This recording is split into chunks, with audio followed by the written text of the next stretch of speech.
நேத்து வீக்கெண்ட். அதனால பாப்பாவ கூட்டிட்டு பார்க் போயிட்டு டின்னர் முடிச்சுட்டு மூவி போறது தான் பிளான். ஆனா லேட்டா தான் கிளம்ப முடிஞ்சது. நாங்க வரதுக்குள்ள பார்க் க்ளோஸ் ஆயிடுச்சு. சரின்னு டின்னர் முடிக்க நாங்க வந்த பிளேஸ் தான் ஸ்னேகா பௌஷ்டிகா நல் உணவகம். இது கம்ப்ளீட்டா என்எல்சியால ரன் ஆகுற ஒரு உணவகம். இது அவங்க ஒரு சேரிட்டிக்காக மட்டும் தான் ரன் பண்றாங்க. இது இல்லாம என்எல்சிக்குள்ள விளையிற காய்கறிகள், அப்புறம் பால் இது போல பொருட்கள இங்க நேரடியா அவங்க எம்ப்ளாயீஸ வச்சு சேல் பண்றாங்க. ரணை அங்க போய் அவளோட சேட்டைய ஸ்டார்ட் பண்ணிட்டா. அப்புறம் அவங்க மெனுவ பார்த்து நாங்க ஆர்டர் பண்ண பொடி தோசை, பூண்டு தோசை, ரணைக்கு இட்லி, அப்புறம் நூடுல்ஸ் எல்லாமே ரொம்ப நல்லா இருந்துச்சு. பிரைஸ் மத்த இடத்த கம்பேர் பண்ணும்போது ரொம்ப கம்மியா இருக்கும். இங்க நெறைய அவங்களோட எம்ப்ளாயீஸ் அண்ட் ஆஃபீசர்ஸு ரெகுலரா வந்து சாப்பிடுறத பார்த்துருக்கேன். இதிலேயே இங்க குவாலிட்டி எப்படி இருக்குன்றது தெரிஞ்சுக்க முடியும். மூவிக்கு அப்படியே ஸ்ட்ரெய்ட் ஆப்போசிட் நேரத்திலேயே வந்துட்டோம்.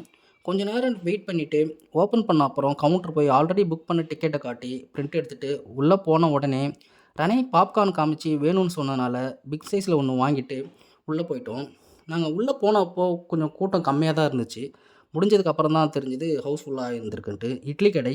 இந்த படம் சொந்த ஊர் புடிச்சவங்க, அப்புறம் அப்பா, அம்மா புடிச்சவங்களுக்கு ரொம்ப